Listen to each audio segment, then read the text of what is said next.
Shalom Bapak Ibu semua, selamat malam. Saya mengucapkan terima kasih untuk kebersamaan dan juga komentar-komentar yang positif, dan harapan saya juga ini bisa memberkati kita semua. Dan malam ini kita akan membahas tentang baca surat cintanya Tuhan. Nah, kenapa saya perlu mengangkat ini? Karena bagi saya pribadi, berdasarkan dengan pengalaman dulu waktu zamannya surat cinta, kan tidak afdol kalau bisa dikatakan mencintai seseorang namun tidak mau membaca surat cintanya. Nah, ini juga menjadi salah satu pertimbangan khususnya kebanyakan bagi orang Kristen yang mengaku bahwa kita itu mencintai Tuhan, namun ternyata pada faktanya adalah kita masih jarang atau mungkin belum pernah membaca surat cintanya Tuhan secara tuntas, dan kita juga mungkin masih lebih suka membaca artikel yang lain bila dibandingkan dengan artikel atau firman Tuhan atau hal-hal yang berbau rohani. Nah, sebagai seorang Kristen, ya bagi saya pribadi adalah pengikut Kristus, dan siapa guru kita? Nah, otomatis guru kita adalah Kristus, dan kita tentu semua sudah pernah bersekolah, kita pernah punya jenjang pendidikan, mulai dari mungkin dari TK, SD, SMP, SMA, bahkan ada juga yang di universitas. Nah, siswa itu pasti punya buku, dan kita sebagai orang Kristen juga pasti punya buku. Nah, buku kita apa? Otomatis adalah Alkitab. Nah, kalau zaman sekolah dulu, kalau dikatakan siswa yang bijak atau siswa yang pintar adalah siswa yang membaca bukunya dengan baik, siswa yang membaca dan belajar dari buku yang diberikan, yang diajarkan di sekolah.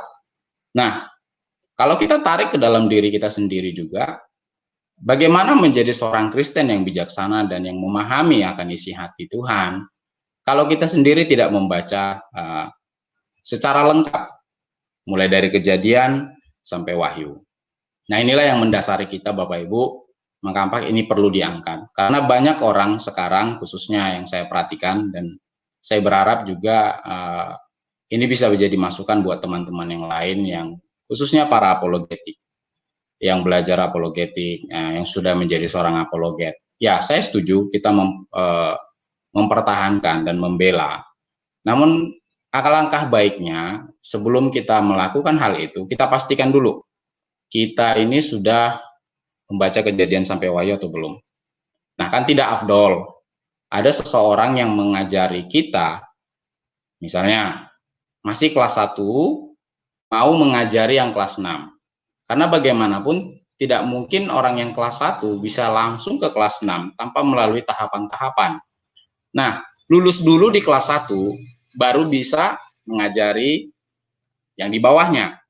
Nah, fakta banyak orang hanya belajar mengandalkan textbook, banyak orang hanya mengandalkan ya mungkin artikel, dia bisa baca itu di internet, dia bisa dapatkan itu dengan mudah hanya sekali ketik kata kunci, dan habis itu dia udah mendapatkannya.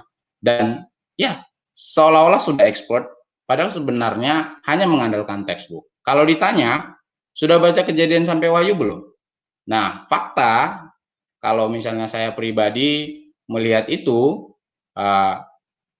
tidak afdol gitu.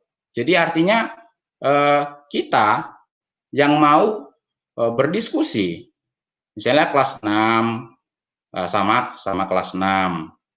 Nah, itu lebih enak daripada kelas 1 yang ngajarin kelas 6.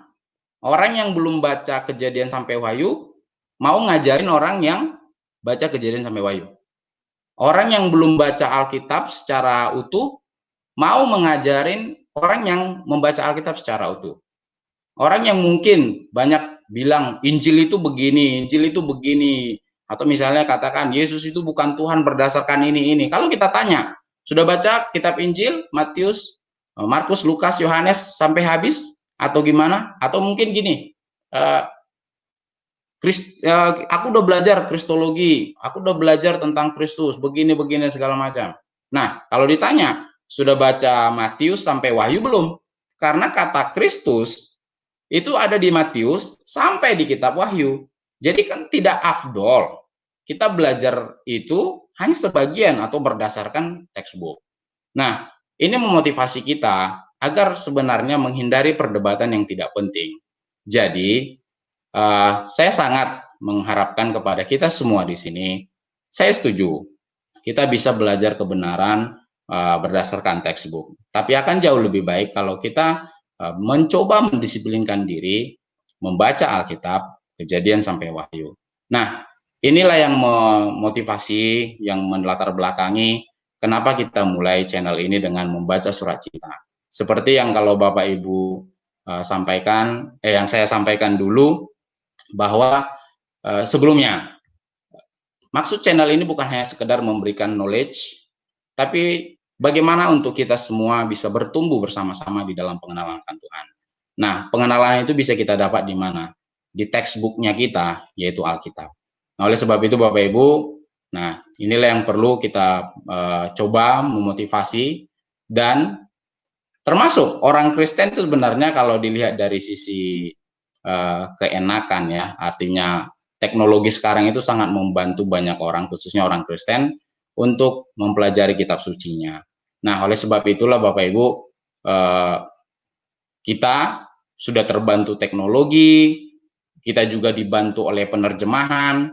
Nah, kenapa tidak dibaca? Kita masih mungkin lebih banyak waktu untuk update status, menonton YouTube, dibandingkan dengan kita mencoba mengalokasikan waktu kita untuk menyelesaikan pembacaan Kejadian sampai Wahyu. Nah, saya sebagai seorang penerjemah Alkitab, mau juga men-sharingkan kepada kita semua di sini Bapak Ibu, apa kesulitan-kesulitan yang biasa kami jumpai, yang kami temukan di lapangan, yang sebenarnya ini cukup memberatkan, tapi biarlah ini menjadi motivasi kepada kita semua, bagaimana kesulitan ini akhirnya bisa dalam tanda kutip, ya saya berharap dihargai oleh para pembaca yang membaca terjemahan. Nah, di sini kita akan belajar mungkin secara gambarannya saja supaya Bapak Ibu bisa tahu. Nah, saya akan share screen-nya. Ya, kalau Bapak Ibu lihat di sini, ya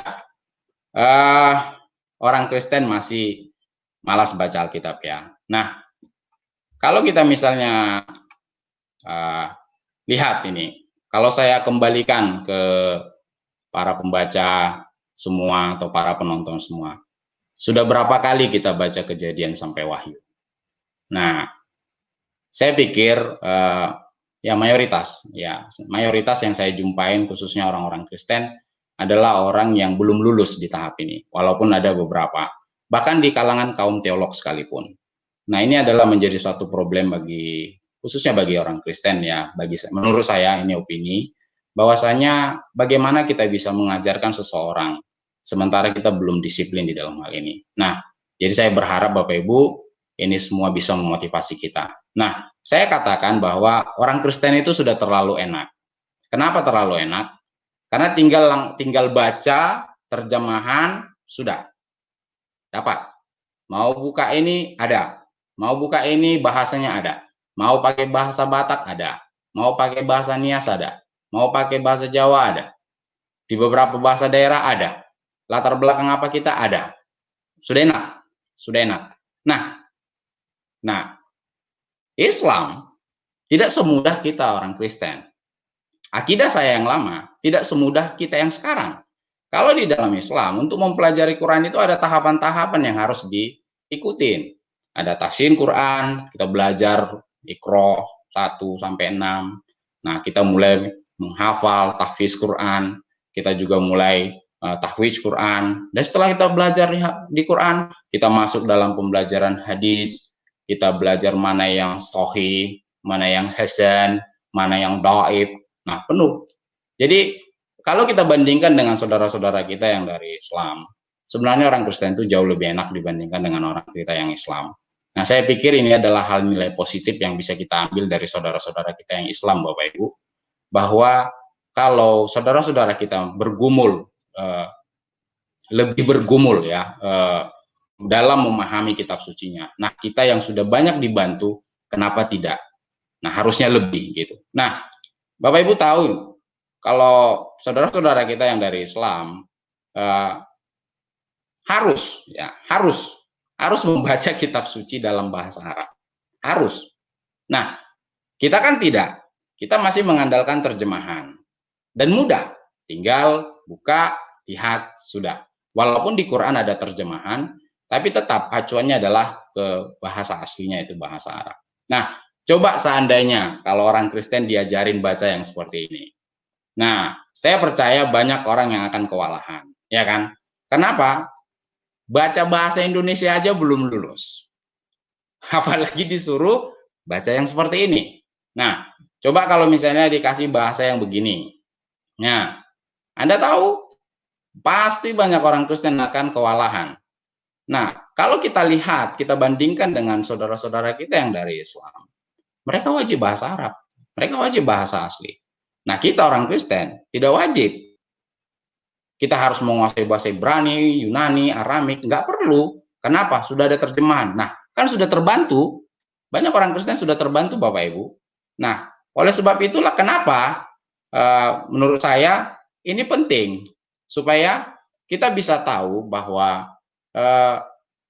teman kita yang sudah bergumul itu mereka tetap dengan tekun. Nah, kenapa kita yang sudah dibantu oleh teknologi, sudah dibantu oleh terjemahan, kenapa kita tidak lebih sungguh-sungguh dan lebih mudah menguasainya? Harusnya ya kita harus lebih apa dibilang ya, effortnya kita itu jauh lebih greget gitu.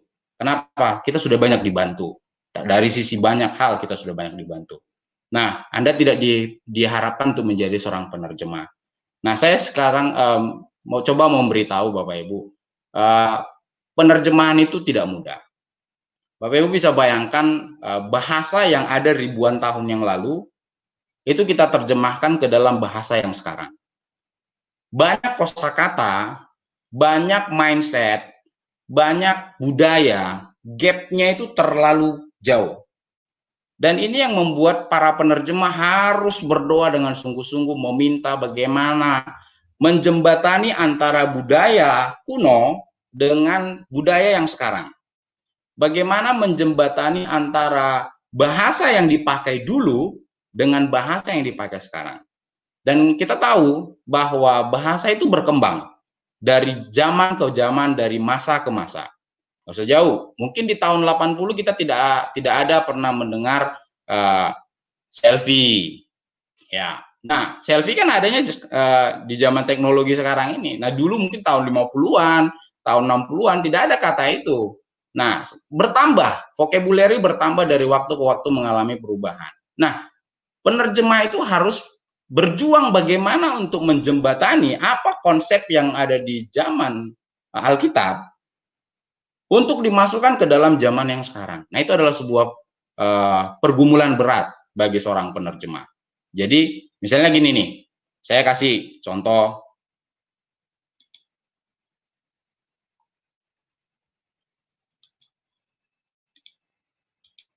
Nih, saya kasih tahu, kita ambil misalnya dari Kejadian 18 ayat 11.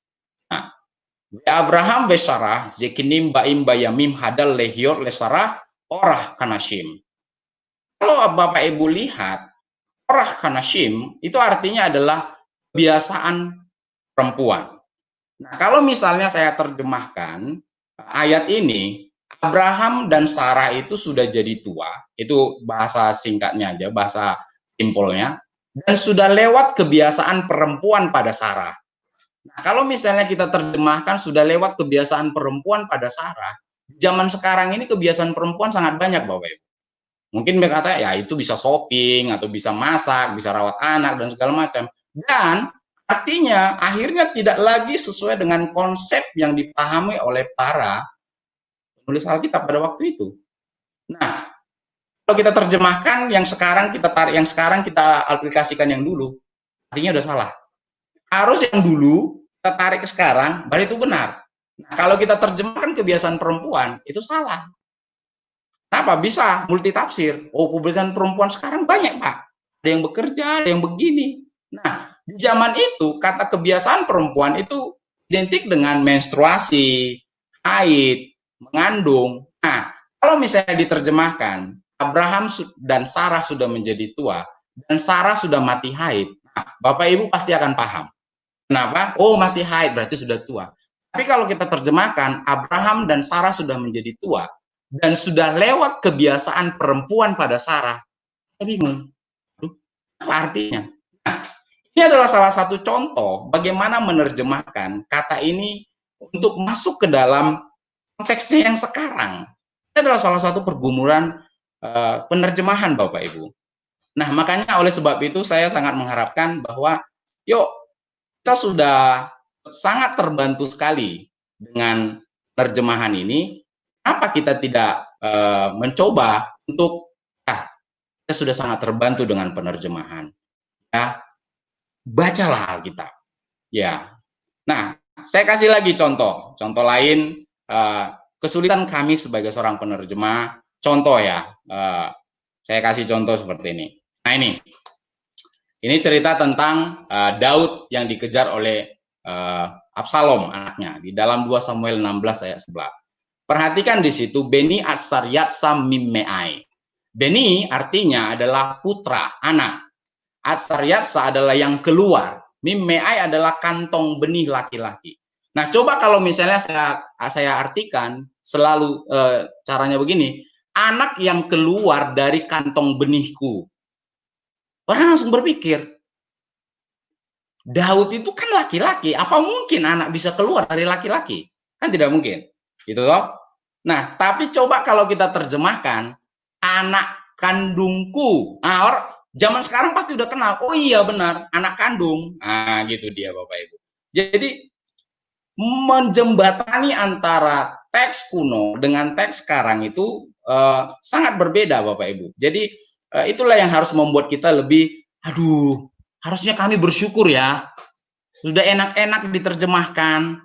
Kenapa nggak mau dibaca ya? Nah, seperti itu Bapak Ibu. Nah, saya kasih contoh lagi lah. Nah, supaya Bapak Ibu bisa tahu, oh gini rupanya penerjemahan gitu. Saya kasih yang seperti ini. Nah, coba kalau kita baca yang seperti ini Bapak Ibu. Pasti kita akan sulit sekali. Kenapa? Sudah huruf besar semua, nggak pakai spasi, waduh, nggak ada tanda titik, nggak ada koma, nggak ada nomor ayat, nggak ada semua. Ya, Pak Zulkifli ini mungkin ya apa sih maksudnya gitu. Nah, maksudnya begini Bapak Ibu. Nah, kita coba ya, kita lihat ini. Ini adalah salinan manuskrip Alkitab. Kalau kita lihat ini Bapak Ibu, coba perhatikan, ada ayatnya di situ. Di dalam manuskripnya tidak ada ayat. Semuanya huruf besar, tanpa titik, tanpa koma, tanpa spasi. Nah, sekarang kita kan sudah enak toh. Bayangin, sudah ada nomor ayatnya, jadi kita bisa tahu hafal ayatnya ini begini, oh iya ini, itu. Supaya kita tahu mengidentifikasi ayat ini pada di sini, buku di sini. Nah, kalau kita disuruh pakai ini Bapak Ibu, coba bayangkan betapa sulitnya kita nanti. Akhirnya, makanya kita sudah sangat terbantu. Ada tanda titiknya, kita tahu ini berhenti di sini. Ada tanda serunya, oh ini lagi ada ini. Terus ada tanda baca. Coba bayangkan, kita banyak terbantu sekali dengan penerjemahan. Nah, masa kita yang tinggal baca terjemahan saja, kita nggak mau alokasikan waktu kita untuk membaca firman Tuhan, Bapak Ibu. Nah ini, akhirnya ya ini yang memotivasi kita, yuk sama-sama kita ya. Jadi dengan adanya ini harapan saya membuka suatu khazanah atau membuka suatu wawasan kepada Bapak Ibu, yuk penerjemah Alkitab Tuhan sudah pakai dengan kapasitas mereka, bahwa ini sangat membantu, jadi kenapa yang tinggal baca terjemahan kita tidak mau? Nah ini, jadi harapan saya Bapak Ibu, yuk dengan adanya ini kita cobalah, kita semakin semangat memahami bahwa begitu luar biasanya pengorbanan para penerjemah, supaya bisa ayat-ayat cintanya Tuhan itu sampai ke kita, dan kita bisa memahami Tuhan, Engkau sungguh baik. Engkau pakai orang-orang tertentu untuk menerjemahkan itu dan kami bisa memahaminya dengan baik. Ya, jadi itu salah satu ini terjemahan Bapak Ibu. Nah, kita akan masuk dalam beberapa terjemahan ya. Jadi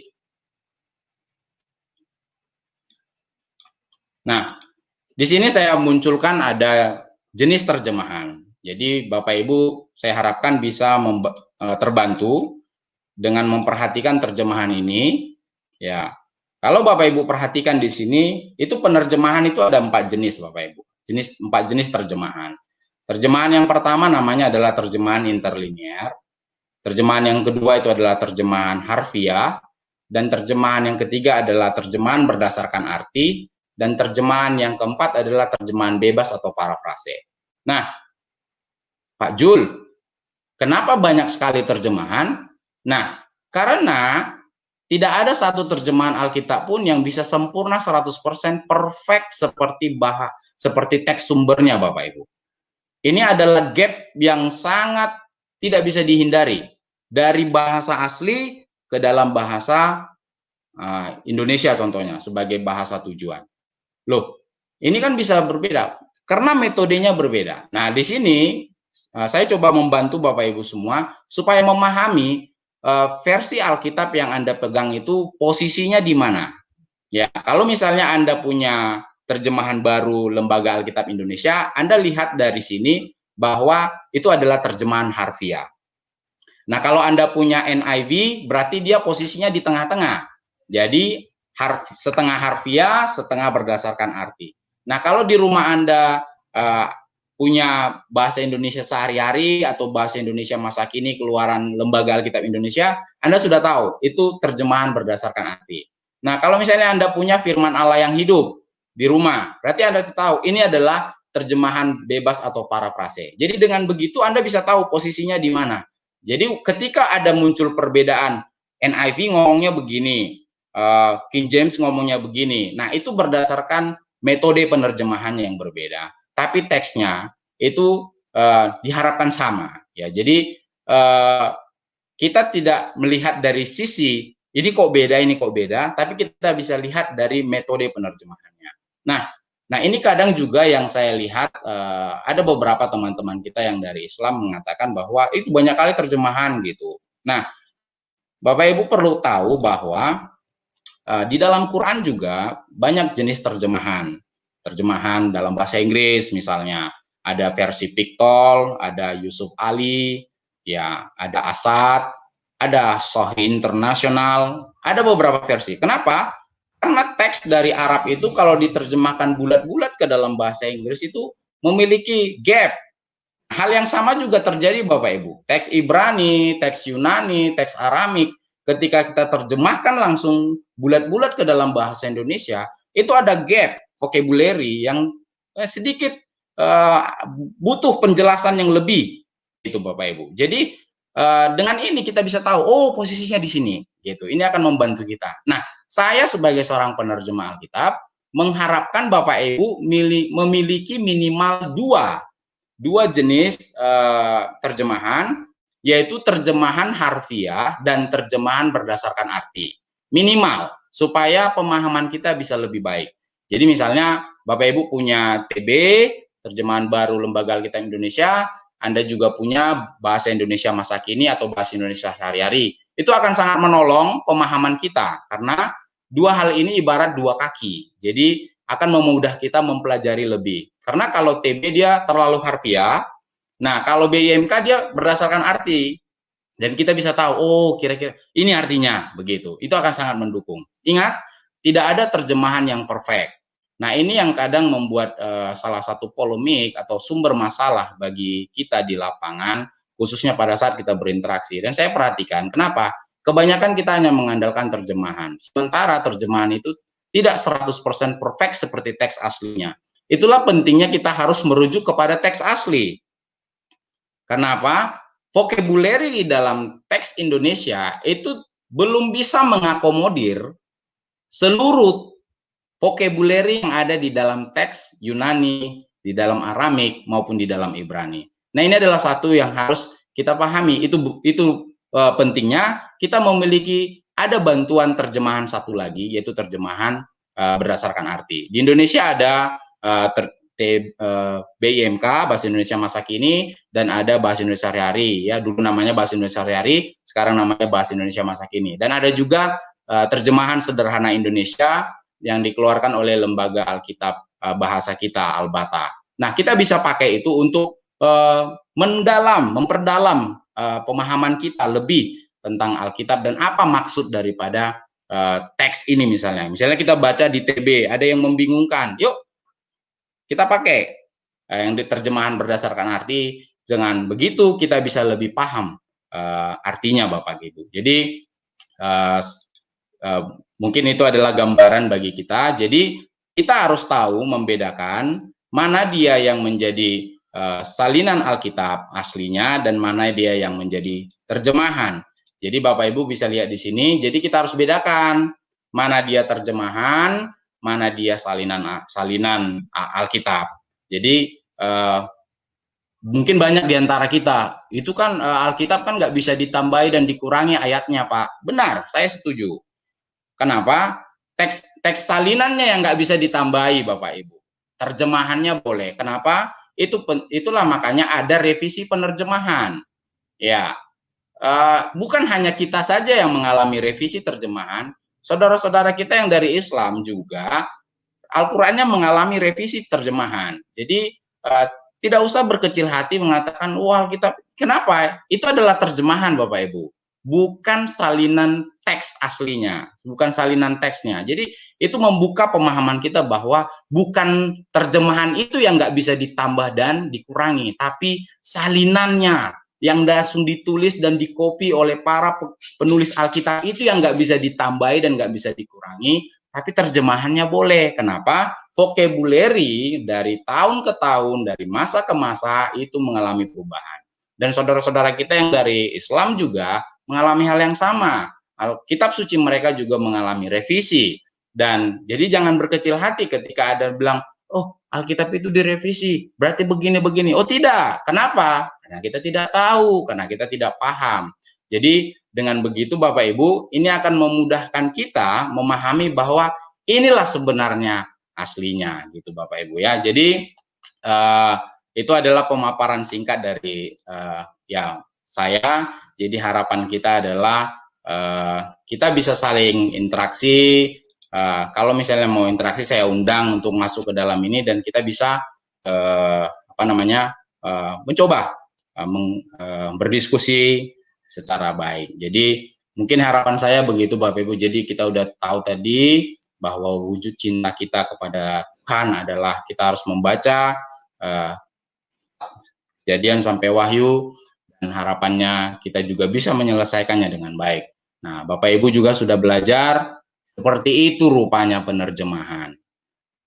Banyak hal yang harus dilakukan menjembatani antara teks kuno, vocabulary yang dipakai di teks kuno dengan vocabulary yang ada zaman sekarang. Nah, kita tadi udah belajar contohnya seperti kebiasaan perempuan. Nah, kalau kita terjemahkan sekarang kebiasaan perempuan kan, ya apa itu banyak gitu. Tapi ketika kita katakan, oh seperti ini, nah itu dia. Jadi, oh menstruasi rupanya, atau melahirkan rupanya, atau mengandung rupanya. Nah, itu kita bisa tahu, oh ya teksnya di situ. Misalnya anak yang keluar dari kantung benihku, ya gimana ceritanya laki-laki bisa mengeluarkan anak gitu. Tapi itu adalah sebuah tata bahasa di zaman itu yang mengatakan bahwa itu adalah anak tunggal. Jadi itu saja mungkin yang bisa saya sampaikan Bapak Ibu. Jadi harapan saya sesuai dengan tujuan daripada tujuan daripada ini, kita biarlah termotivasi, biarlah kita semakin semangat membaca Alkitab, bahwasanya kita sudah banyak terbantu oleh karya penerjemah. Masa kita tidak mau yang sudah diterjemahkan ke dalam bahasa kita pun, masa kita tidak mau mengalokasikan waktu kita. Nah, saya pertama sekali menyelesaikan Kejadian sampai Wahyu itu butuh waktu 1 tahun 3 bulan Bapak Ibu. Jadi saya rutin begitu. Di situ masanya saya belajar. Memang pada waktu itu saya belajar, saya siapkan buku kosong, saya baca kejadian, ada yang nggak tahu saya tulis, buku kosong itu, ada yang nggak tahu saya tulis, nggak tahu saya tulis sampai kejadian, sampai Wahyu. Nah, begitu terus, selesai satu, saya ulangi lagi, saya cari lagi, begitu dia Bapak Ibu. Dan di Tuhan, kalau yang dulu bilang alhamdulillah, jadi akhirnya saya bisa rutin menyelesaikan itu dalam waktu 3 bulan. Jadi kalau saya sudah hitung, kalau misalnya saya membaca Alkitab itu tidak sampai 90 jam. Kenapa? Saya membaca Alkitab, saya record. Jadi misalnya kitab Kejadian sekian jam, nah, kitab Keluaran sekian jam. Saya record sendiri, jadi saya bisa lihat berapa jam, berapa menit, berapa detik untuk 66 kitab. Dan saya hitung itu Bapak Ibu, tidak sampai 90 jam. 89 jam, 34 menit, 5 detik. Nah, kalau misalnya kita bulatkan menjadi 90 jam Bapak Ibu, Kejadian sampai Wahyu, artinya kalau kita selesai saja, kita alokasikan saja waktu kita 1 jam tiap hari, itu berarti dalam 3 bulan kita sudah selesaikan Kejadian sampai Wahyu. Enak kan? Coba kalau kita lihat waktu kita habis waktu di Facebook, mohon maaf saya sampaikan, habis waktu kita di media sosial entah apapun namanya, habis waktu kita untuk membaca artikel yang lain, habis waktu kita untuk mengerumpi mungkin atau hal-hal kegiatan-kegiatan yang lain, masa untuk baca menyiapkan waktu 1 jam Bapak Ibu, 1 jam saja, 1 jam kita rutin, kita 1 jam kita buat, 3 bulan selesai. Nah, ini kan sebuah ini loh, ada kabar baik buat kita. Memang kalau kita kasih hati kita, kalau kita kasih semangat kita, 1 jam 1 hari, itu bisa selesai Bapak Ibu. Jadi tidak ada lagi alasan bagi orang Kristen untuk tidak menyelesaikan Kejadian sampai Wahyu. Nah, harapan saya bisa seperti itu. Supaya apa? Pemahaman kita tentang pengenalan kita akan Tuhan, dasarnya itu jelas. Dasarnya itu apa? Karena kita belajar Bapak Ibu. Kita belajar dari saudara-saudara kita yang dari Islam. Mereka dengan tekun. Ya, kalau dulu kita diajari, begitu kita sudah kenal baca, kita dimasukkan pengajian, kita mudah belajar Iqra 1, kita mulai alif, ba, kita diajarin semua sampai kita lulus terus. Nah, Kristen kapan? Itu dia. Nah, ada baiknya adalah yuk kita mulai sesuatu yang baru. Itu yang kita harapkan dari YouTube channel ini. Kita makin bertumbuh, bukannya sekedar knowledge Bapak Ibu, bukannya sekedar pemahaman, tapi benar-benar yuk berubah sama-sama. Punya mindset yang berbeda sama-sama. Bukan jadi orang Kristen yang biasa-biasa, tapi jadi orang Kristen yang di atas rata-rata. Artinya apa? Kita siapkan waktu kita untuk membaca firman Tuhan. Kan nggak afdol. Apa yang apa namanya yang dibilang di dalam kitab Mazmur pasal 1, yang kesukaannya ialah Taurat Tuhan siang dan malam. Ya kan semacam apa ya? Mungkin saya bilang lip service ya, kalau misalnya kita bilang sama Tuhan itu, kita bilang kesukaan kita Taurat Tuhan, sementara kita nggak mau baca Kejadian sampai Wahyu, belum lulus Kejadian sampai Wahyu, kan nggak afdol gitu loh. Jadi harapan saya dengan Bapak Ibu bisa mengetahui bagaimana perjuangan kita ya, kami para penerjemah menerjemahkan itu juga tidak butuh juga butuh waktu, butuh pemikiran, butuh tenaga untuk gimana supaya teks yang sana bisa dengan punya korelasi yang tetap di sini gitu. Nah, itu penting. Gak usah jauh, misalnya kita dalam bahasa Indonesia kesulitan untuk menemukan kata gitu. Contohnya kalau misalnya di kami ya kebetulan karena saya kan tinggalnya di Sumatera Utara. Nah, ada orang Batak Toba mungkin ya, saya bukan rasis atau apa, saya hanya kasih contoh saja. Contoh misalnya dikasih di sini ada kata Bapak Tua. Bapak Tua itu kalau diterjemahkan ke bahasa Indonesia, pernah satu waktu saya tanya, kalau diterjemahkan Bapak Tua itu ke bahasa Indonesia, jawabannya apa? Ada orang yang bilang paman. Nah, dalam konsep orang Batak Toba, paman itu justru beda. Paman itu dari mamanya, dari ibunya. Sementara Bapak Tua itu dari ayahnya. Nah, kan sudah lari nih. Sudah lari. nggak connect lagi. Nah, coba kalau misalnya diterjemahkan lebih panjang, padahal saat masih satu kata loh. Kalau harus diterjemahkan lebih panjang lagi, sebutan kepada saudara ayah kita yang lebih tua. Coba bayangkan, satu bahasa daerah, satu kosakata dalam bahasa daerah, kita harus terjemahkan ke dalam bahasa Indonesia dalam berapa kata.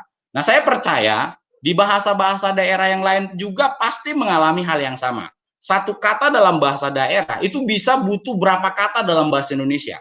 Hal yang sama juga terjadi di dalam bahasa Ibrani, Yunani, dan Arab nih, Bapak Ibu. Jadi satu kata di dalam bahasa Ibrani kita harus mungkin jelaskan harus banyak kata dalam bahasa Indonesia. Itulah salah satu kesulitan seorang penerjemah. Jadi ini adalah satu motivasi ya, harapan saya ya Bapak Ibu. Yuk, ya semakin semangatlah kita, ya semakin semangatlah kita. Jadi dengan pemahaman seperti ini kita bisa termotivasi ya. Oke, mungkin itu yang bisa saya paparkan Bapak Ibu. Nah, mungkin kita masuk ke dalam sesi ini. Mungkin ada yang mau ditanya ya, saya silahkan kepada Pak Dewanto. Ya Pak.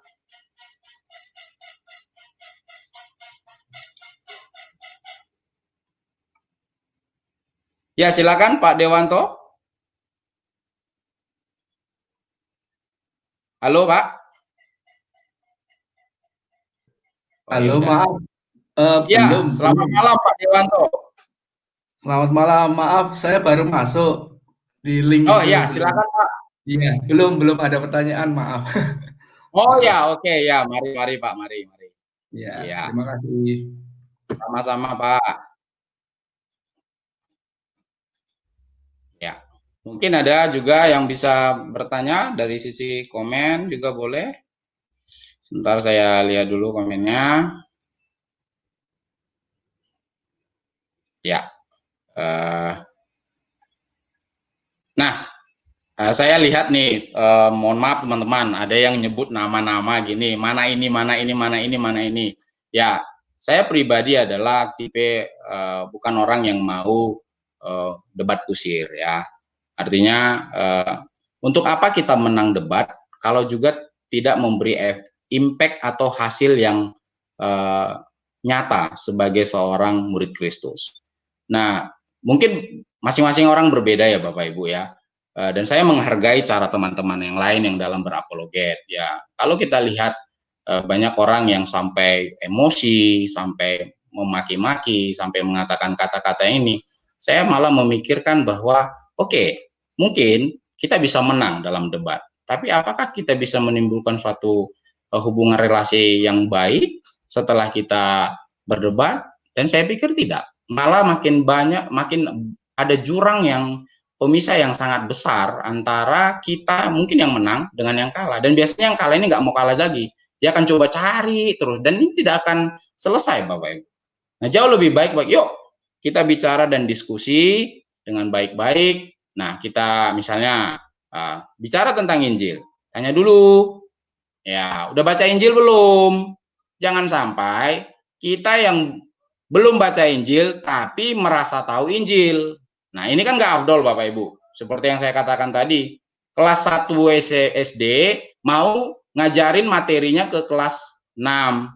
Lulus dulu kelas 1, kelas 2, kelas 3, kelas 4, kelas 5, kelas 6, baru enak bicara. Nah, hal yang sama juga. Nah, orang mulai mengadopsi, mengutip kata-kata ayat-ayat dari Alkitab. Nah, saya memotivasi kepada kita semua sini. Coba tanya, udah baca Kejadian sampai Wahyu belum? Kenapa? Bisa saja orang itu kelihatan tanda kutip ahli karena memang hanya belajar textbook. Dia hanya ahli, hanya melihat satu aja, atau bisa dia dapat tinggal klik, dia langsung dapat ini. Dan dia langsung bilang, ini loh, masalahnya begini. Dia lempar kentang panas, sudah habis itu diam dan nunggu respon. Kan nggak afdol. Lebih bagus, yuk, Anda sudah baca Kejadian sampai Wahyu, Anda sudah tahu, atau misalnya bicara tentang kristologi, Anda sudah baca nggak Matius sampai Wahyu? Karena kata Kristus kita bisa temukan dari Matius sampai Wahyu. Nah, ketika bilang Kristus ada di Wahyu, Kristus ada di Matius, berarti Anda harus baca Matius sampai Wahyu dulu, baru bicara tentang kristologi, baru abdol. Kalau hanya mengandalkan textbook saja, ya mohon maaf Bapak Ibu, itu namanya ya sekedar hanya udah ini nah kasih gitu. Jadi saya berharap ini bisa mengubah paradigma kita. Yuk secara fair lah, ya berimbang lah, dan sekaligus juga memotivasi kita semua ya. Ya seperti yang dikatakan San Android ya, apple to apple, ya benar Pak. Jadi apple to apple. Oke, ada Pak Konspirasi. Saya ini dulu. Silakan Pak Konspirasi. Halo Pak Elias, salam. Ya, salam Pak, salam. Coba kenal nggak sama saya Pak Elias? Ah, Kita pernah sama di Binjai. Oh, siap. urusan apa? Desa ingat? Oke. Pak Bron. Ingat. Oke, benar. Oke, ya, Pak Elias. Ya, jadi gini. Hari ini adalah hari kebahagiaanku ini Pak Elias. Ya. Melihat Pak Elias live di YouTube. Ya, siap. Nah, jadi sebagai seorang teman, waduh, dukungan yang luar biasa, mengapresiasi yang luar biasa saya. Apalagi tadi dibeberkan itu tentang apa? Bahasa Ibrani ya tadi itu ya. Ya, benar Pak. Baru saya tahu Pak Elias ternyata ahli di Ibrani sama ahli di Yunani. Waduh, salut. Ya, salutnya sama Tuhan Pak, bukan sama saya. Iya, kalau salutnya sama Tuhan. Tapi saya berpikiran Pak Elias dapat karunia itu dari Tuhan. Ya, tidak semua itu. Pak. Kita mau bahasa Inggris saja kadang susah, apalagi bahasa Ibrani itu tidak semua orang bisa itu. Ya. Tuhan. Jadi ada yang mau disampaikan Pak Bron? Ya, ini sedikit mau ditanya, ada sedikit ini. Ya. Saya nggak tahu ya, kan banyak itu saya baca di Google, tapi sebelumnya saya bilang Pak Elias, saya itu kurang baca Alkitab sebenarnya. Mudah-mudahan dengan adanya channel-channel begini akan lebih banyak menggali Alkitab. Ya. Beberapa pertanyaan. Halo? Ya Pak. Ya, beberapa pertanyaan di Google gitu ya. Saya nggak nemu itu pertanyaan, jawabannya saya udah cari-cari itu nggak nemu di Google itu. Kira-kira istrinya Kain itu siapa gitu. Oke. Ya itu aja dulu Pak Elias. Istrinya Kain itu siapa gitu Pak Elias. Saya cari-cari di Google juga nggak dapat. Ya. Nah, tapi udah paham lah Pak Elias kan maksud pertanyaannya itu kan? Ya. Oke, itu dulu Pak Elias. Baik. Ya, terima kasih Pak. Oke Pak Elias, terima kasih. Yuk. Berkati. Amin. Oke, Bapak Ibu, istri Kain siapa? Dia memang di Alkitab kalau kita lihat di dalam teks Masoret itu tidak ada Bapak Ibu. Jadi istri para tokoh-tokoh Alkitab yang ada di Masoret teks, di Masoret teks itu maksudnya adalah teks Ibrani, yang dari situlah acuan para penerjemah Alkitab untuk menerjemahkan Alkitab dari bahasa Ibrani ke bahasa Indonesia. Ke bahasa Indonesia. Nah, di dalam teks Masoret, sumber teks itu tidak ada Pak. Tapi di dalam extra biblical manuskrip, maksudnya ada satu manuskrip di luar daripada yang 66 kitab ini Pak, yang menuliskan istri Kain. Ya, jadi mungkin nanti saya akan sampaikan ya. Ya, ada yang mengatakan itu di dalam kitab Adam dan Hawa, ya benar. Ya. Dan, saya sebenarnya sudah tulis beberapa, ada istri Kain siapa. Nah, sebentar saya ambil dulu dari literatur saya karena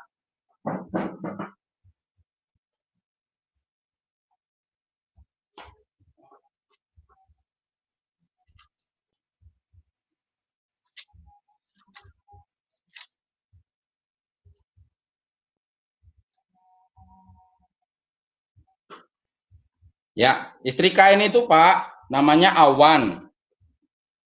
Ya, istri Kain adalah Awan atau Asowam dalam bahasa ininya. Ya, ada beberapa mungkin karena terkait dalam penerjemahan. Jadi istri Kain itu namanya Awan, atau ada teks lain yang mengatakan asowang. Di dalam Alkitab kita di Masoret teks itu memang tidak ada, tetapi di ekstra biblikal itu di manuskrip yang lain yang kuno juga itu disebutkan, Pak. Jadi saya pikir itu cukup menjawab ya, Pak. Oke, kita lanjut ke Pak Domingus. Silakan Pak Dominus. Halo Pak, selamat malam. Pak, Bapak panggilannya itu panggilannya Pak Zul atau Pak Ilyas nih Pak? Pak Jul Pak, biasa orang manggil saya Pak Jul Pak. Oh ya Pak Jul ya, oke baik Pak. Gitu soalnya ada yang nyapa Jul, ada yang nyapa Ilyas, Pak Ilyas juga namanya. Jadi Pak, yang penting namanya masih sama. Iya, kan biar brandnya jelas gitu nih. Oh ini Pak Zul yang tidak biasa nih gitu. Iya, saya pakai nama Dominus Mekum Pak itu namanya. Nama saya dengan Leo Ferdinand.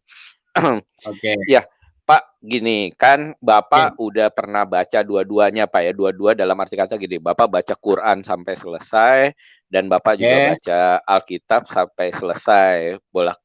Udah beberapa kali bahkan gitu ya Pak. Nah, Pak. Saya ada dua pertanyaan. Pertanyaan yang pertama, sebenarnya ini pertanyaan titipan. Ada orang waktu itu dia pernah tanya, siapa yang nulis kitab Esther?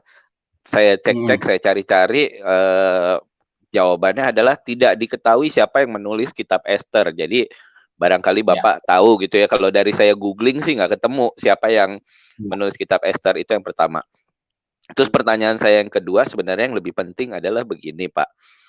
Kan tentunya berdasarkan Bapak kenal dengan Pak Tan Paragi dan Bapak juga udah selama ini juga baca Alkitab, baca Al-Quran, Bapak saya yakin sudah sampai pada satu kesimpulan di mana Tuhan yang ada di Alkitab itu beda dengan Tuhan Allah yang ada di Al-Quran ya Pak ya? Ya. Oke. Nah, pertanyaan saya Pak gitu, mungkin Bapak bisa kasih pandangan gitu Pak. Kalau Tuhan yang ada di Alkitab itu, yang kalau waktu saya masih kecil sih dibilangnya Yahweh Pak, tapi setelah besar rupanya kata-kata Yahweh itu, saya nggak ingat apakah Alkitab waktu saya masih kecil itu ditulisnya Yahweh apa enggak gitu. Cuman saya dari kecil saya dikasih tahu Tuhan itu Yahweh gitu.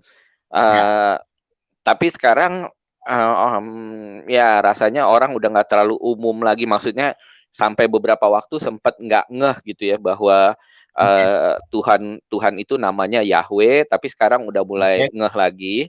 Nah, itu Tuhan itu Yahweh. Nah, saya mau tanya gitu nih Pak ya, kalau memang kan Tuhan itu adalah Tuhannya yang ada di Alkitab itu adalah Yahweh. Dan di dalam Quran itu adalah berbagai nabi. Yang nabi-nabi itu kalau kita urut mulai dari Muhammad ke atas ya Pak ya. Mulai dari Adam ke bawah atau Muhammad ke atas. Itu kan sebagian besar kalau katakanlah mulai dari Yakub lah Pak ya. Yakub terus kemudian ke bawah lagi. Saya nggak tahu 25 nabi dalam Muslim itu apa, tapi yang saya tahu misalnya ada Musa itu dianggap nabi, terus kemudian ada Daud, Sulaiman dan seterusnya. Itu kan semua itu nabi-nabi itu adalah orang Yahudi ya atau orang Israel gitu ya Pak ya. Dan orang Israel itu mereka Tuhannya itu adalah Yahweh, yang mana Yahweh itu sama sekali bukan Allah. Nah, pertanyaan saya, bagaimana klaim nabi-nabi atas umat Islam gitu terhadap nabi-nabi itu? Karena yang setahu saya umat Islam menganggap bahwa nabi-nabi itu semuanya adalah utusan Allah. Padahal kalau dari sisi orang Kristen kita udah tahu banget gitu loh, nabi-nabi itu Tuhan mereka sama sekali bukan Allah. Tapi ini teman saya, soalnya saya tanya gitu ya ke dia seorang Muslim, itu kan saya bilang gini ya, Allah itu bukan Yahweh. Jadi sekarang sebenarnya one true God-nya itu siapa? Nah, dia menjawab dengan diplomatis. Saya bilang, ya pokoknya Tuhan itu cuma ada satu gitu. Soalnya dia merasa dia nggak cukup paham mengenai Islam. Terus saya bilang, coba tolong tanyain ke gurunya atau tanyain, dia kebetulan kenal salah seorang ustadz ya, Khalid Basalamah. Coba tolong tanyain sama Khalid Basalamah. Itu ini di mana? Apa Tuhan-Tuhan orang Yahudi itu gimana begitu loh. Apa bukan Tuhan orang Yahudi? Tuhannya para nabi-nabi itu, yang nabi-nabi itu adalah orang Yahudi, itu bagaimana mungkin bisa Allah gitu, sedangkan orang Yahudi punya Tuhan yang namanya Yahweh gitu. Nah, dia tidak menjawab gitu, dan saya juga belum pernah bertanya pada seorang Muslim yang punya pengetahuan cukup banyak untuk bisa menjelaskan gitu. Dan kalau sekelebatan saya bilang sebenarnya nggak akan ada penjelasan selain bahwa mereka bilang ya Allah itu belum ada pada zamannya Musa, zamannya nabi-nabi itu belum ada. Allah baru ada ya 600 tahun sesudah Masehi gitu. Nah, tapi tentu aja tidak akan ada jawaban seperti itu ya dari pihak Muslim begitu. Nah, boleh nggak Pak, Bapak ceritakan pengalaman Bapak pada waktu akhirnya setelah Bapak membandingkan bagaimana gitu loh mengenai si sang pencipta ini gitu loh. Kalau sang pencipta dalam Alkitab kan beda dengan sang pencipta yang ada di Al-Qur'an. Nah, sedangkan sang pencipta yang di Alkitab itu namanya Yahweh, dan dia adalah Tuhannya orang Yahudi yang kemudian tentu jadi Tuhannya orang Kristen juga. Bagaimana klaim kenabian nabi-nabi dari sisi orang Islam itu gitu. Itu bagaimana ceritanya, Pak? Ya. Baik. Ya. Jadi terima kasih Pak Dominus. Yang pertama adalah pengarang kitab Ester memang tidak jelas. Ada yang mengatakan itu ditulis oleh Mordekai, ada yang mengatakan itu ditulis oleh Nehemia. Jadi tidak begitu spesifik Pak, dituliskan siapa. Jadi masih ada sebuah hipotesa di sana. Nah, untuk untuk yang Allah dengan Yahweh, nah bagi saya pribadi, Allah yang ada ditemukan di Alkitab dalam terjemahan dalam bahasa Indonesia itu bukan proper name, Pak, tetapi sebutan. Berbeda dengan Allah yang ada di dalam Quran, itu adalah proper name. Jadi kalau kita lihat sendiri itu terbawa juga di dalam terjemahan Quran dari bahasa manapun. Contoh misalnya la ilaha illallah, itu misalnya no God but Allah, itu misalnya dalam bahasa Inggrisnya. Jadi tetap membawa nama Allah itu dalam terjemahan manapun sebagai proper name. Contoh saya Ilyas Zulkifli tidak akan bisa diganti nama saya, mau diterjemahkan bahasa apapun saya tetap akan bawa Ilyas Zulkiflinya saya, Pak. Karena apa? Itu adalah proper name-nya saya. Jadi Allah bagi Islam itu adalah proper name, dan Allah bagi orang Kristen itu adalah sebutan atau gelar. Sebentar saya ambil dulu Al-Quran, Alkitab dalam bahasa Arab.